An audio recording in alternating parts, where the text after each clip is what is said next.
Why is this conflict unfolding? As I frequently highlight, there are ongoing surprises, and we are merely scratching the surface. The recent Aqsa Flood attack, initiated by Hamas in Gaza on October 7, has taken Israel by surprise. Astonishingly, neither MOSSAD, CIA, nor MI6 possess any intelligence regarding this event. Whether you believe it or not, these are the facts.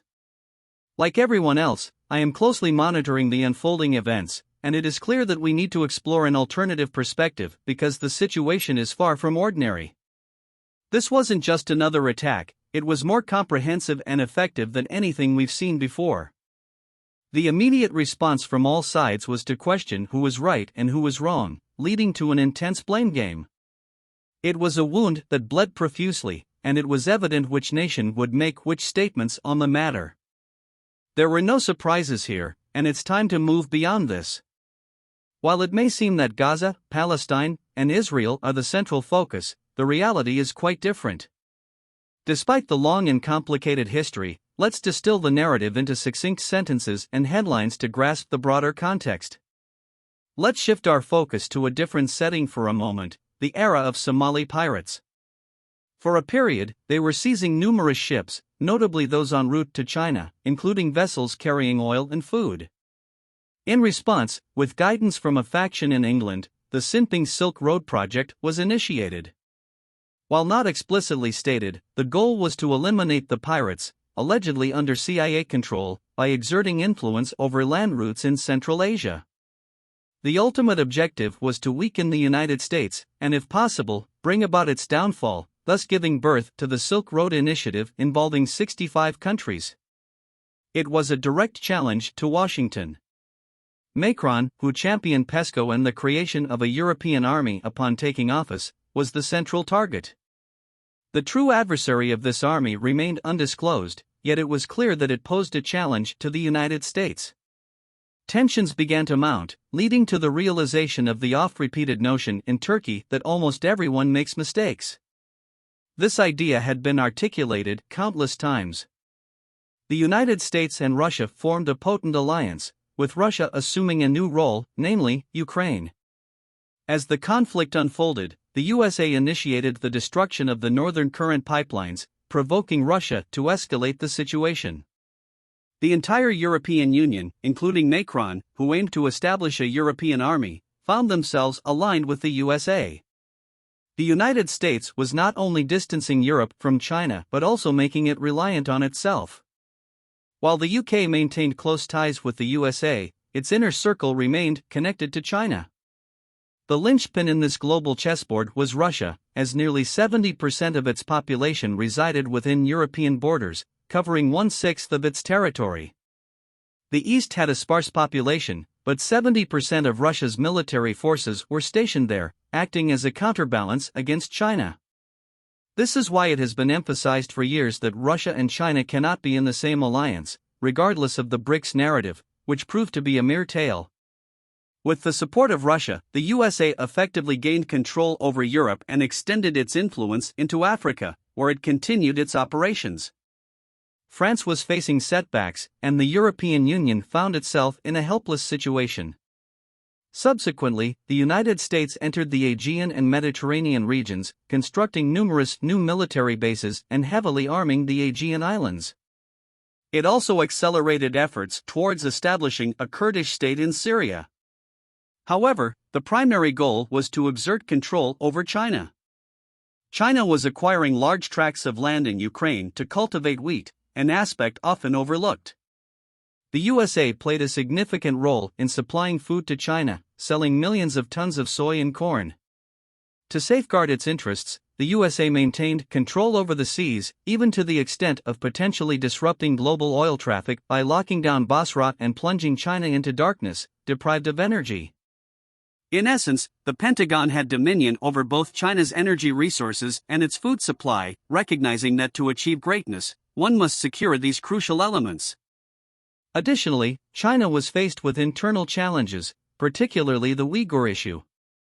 The USA was prepared to deploy its Delhi project, initiated years ago, to pit its 1.4 billion people against China. The matter of semiconductor production, a topic I have explored extensively, was of paramount importance. Upon taking office, President Biden entrusted Intel with the task of ensuring national security in times of war, and American personnel in Taiwan began returning to the USA. Despite the Taiwan label, the USA held ultimate control over semiconductor production, emphasizing the importance of energy, food, and chip manufacturing in this complex geopolitical puzzle. Continuing the narrative, China made a strategic move through Prigozhin to challenge Putin's regime and wrest Moscow, Russia's nuclear power hub, away from the USA. This was a critical move, and Prigozhin paid the price for his intervention in global affairs with his life. Even Putin was unaware of the assassination until later. From a distance, it was evident that the USA, despite being declared bankrupt by some, was gradually encircling China, a development I detailed 3 years ago. I extensively covered this topic 3 years ago and shared these details with you while the world watched. In 2020, a tragic incident occurred in Israel when China's ambassador to Israel, Du Wei, was found dead in his Herzliya home, just outside the city center of Tel Aviv, which serves as Israel's capital. Curiously, at the time of this event, Mike Pompeo was landing in Tel Aviv. Some speculated that those who sought to maintain a sense of conflict between Israel and Muslims and keep tensions high instead of embracing Western values were sending a warning to Israel. This was happening as Israel was drawing closer to China, despite not severing its ties with the USA. In recent weeks, China's ambassador in Tel Aviv, Kai Run, visited Prime Minister Netanyahu and presented a book from Chinese leader Xi Jinping. It was intriguing to observe this acceleration in Netanyahu's relations with Beijing, particularly as chilly winds blew through Washington's interactions with the Tel Aviv administration. Inside Israel, a wave of protests had taken over the streets for months due to judicial reforms, with the demonstrators primarily targeting Prime Minister Netanyahu. Even his son, Yair, claimed that the USA was behind the widespread protests against the government's controversial judicial regulations, taking to social media to express these views. Regardless of whether it was Hamas launching an attack or Israel responding, the issue extended far beyond the region. One might question if there were external influences at play in Israel's perceived helplessness, considering its historical success in conflicts with Arab states. This subject is intricate and sensitive.